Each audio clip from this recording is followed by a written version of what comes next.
UFC gonna tell him, hey, you're not fighting with a Paddy Pimlet, you're fighting with Arman Tsarukyan. Don't call his name anymore. Ilia Topuria. Why?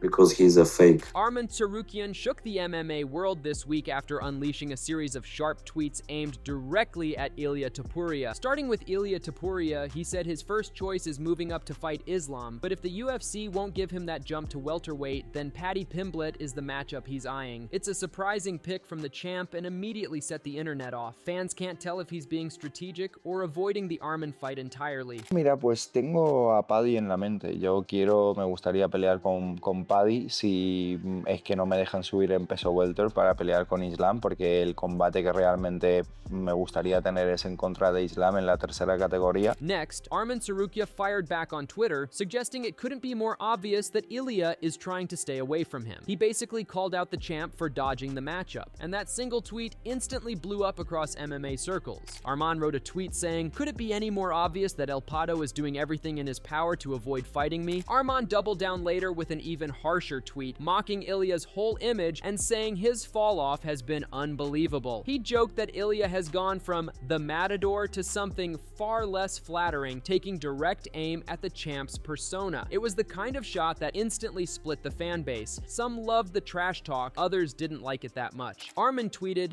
"Ilia's fall-off is wild. From El Matador to El Pato, and now all the way to El Patetico and El Panocha." Arman later spoke about the situation on Ariel Helwani's show, saying he's getting exhausted watching Ilia angle towards softer matchups. In his view, the champ keeps mentioning names that don't make sense while ignoring the contender who's actually earned the spot. Arman said he hopes the UFC steps in and shuts that down, making it clear that Paddy isn't the fight he is. For him, it's time for Ilia to stop circling the real challenge. Same thing, you know, he wants to make easy fight, and I'm so tired from that, and I hope UFC gonna tell him, hey, you're not fighting with a Paddy Pimlet, you're fighting with Arman Tsarukyan. Don't call his name anymore.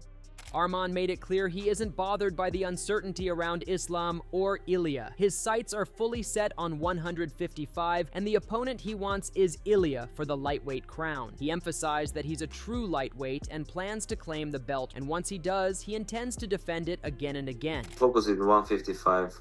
It's a Ilia. I want to get title here. I'm a real 155 pound fighter.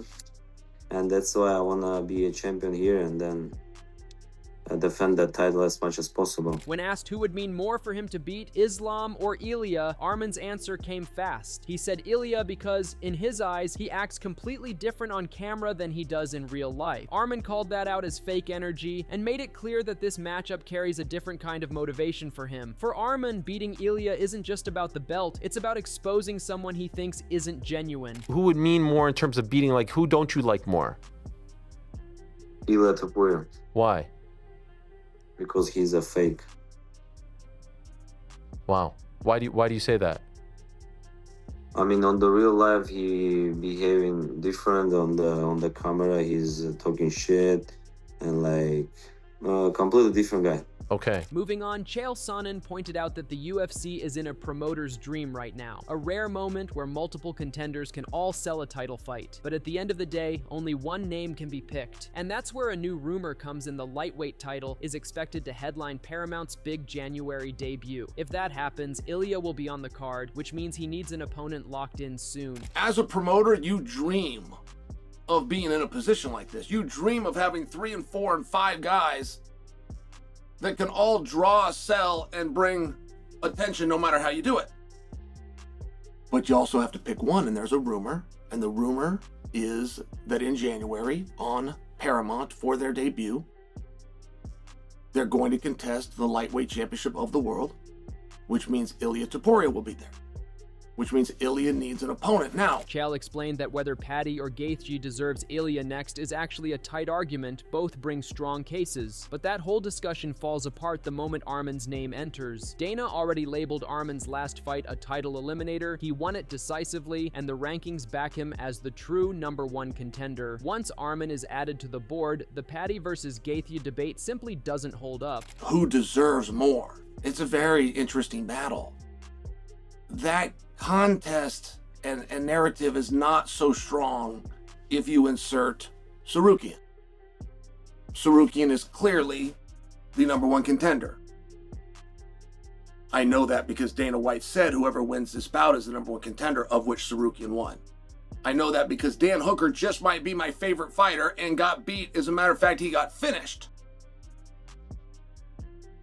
And I know that because the rankings, which come out every morning, every Tuesday morning at 9 a.m., all have Tsarukyan as number one. Chael wrapped it up by saying that if you look strictly at reality, recent results, rankings, and what actually happened, there's no escaping the truth. Arman Tsarukyan is the clear and undeniable number one contender. But if we're operating in the realm of reality, if we're just using reality, what happened to determine where should we go from here and what is next?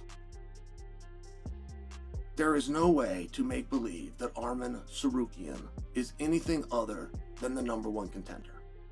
A reporter asked Arman about Ilia, and Arman said he noticed Ilia wanted nothing to do with him all week, but he stayed quiet because he was locked in on his own fight. Now that business is done, he's ready to push the matchup again with viral clips and jokes to pull attention their way. In his view, this sport needs both a real fighter and a showman, and he's prepared to play both roles. This week, Ilia didn't seem to want to have anything to do with you. I mean, I didn't want to mention too much Ilia because I was focused on my fight. But after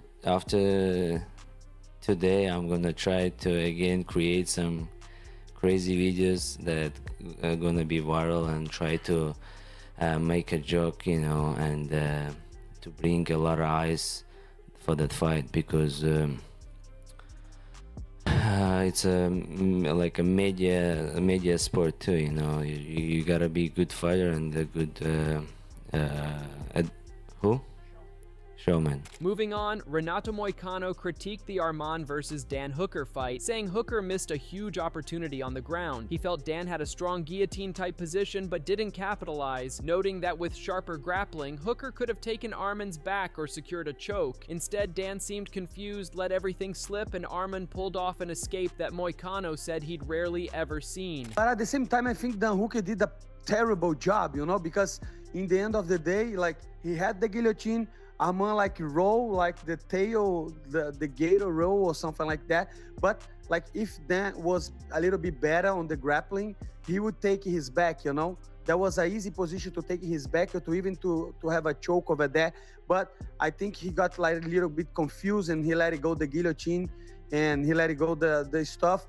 To be honest, I never seen somebody doing a escape like that. That was a little bit confusing for me. Next, Renato said Arman is clearly the guy who should fight for the belt next. He pointed to Arman's UFC resume, only close losses to Gamrot and a short notice debut against Makhachev, and highlighted how strong his performances have been since. After beating Charles, Moicano said there's really no debate left. Arman is the number one contender and deserves the next title shot. Right now, he is the guy to fight for the belt. I think with the performance that he had, and if you watch his record on UFC, like he only lost to Gamrot, and that was a very hard fight. There was a split decision, if I remember.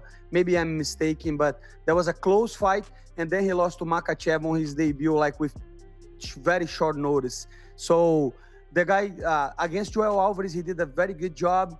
And now he beat Charles, was a split decision too. But after that one, I think he's the number one contender. I think he should be fighting for the title next. I think there is no doubt. Like if you're trying to see who is the best contender, I think right now, with no doubt, is Arman, you know. Enter Ariel Helwani, who said the UFC's January plans may be shifting toward Kayla versus Amanda, meaning Ilia versus Paddy might not happen. If that's off the table, he believes the UFC should immediately pivot to Arman versus Ilia, with Sydney ruled out and March being the earliest slot. He argued there's no bigger lightweight fight right now. Arman's surge in popularity and his dominant win, he added, make that matchup nearly as big as any Ilia-Paddy storyline. What I'm hearing, the plan is frontrunner Kayla versus Amanda. Now, could they do both? Sure, of course. Why not? But I'm not hearing that that's a part of the mix. And so if that's not a part of the mix, if it's not Paddy versus Ilia, scrap those plans. We got to move on. It's got to be Arman versus Ilia. Like, because the next one is Sydney. And now we're talking about, and obviously it's not happening there. And now we're talking about March. Like, there's no way. Arman versus Ilia is the number one fight in the lightweight division.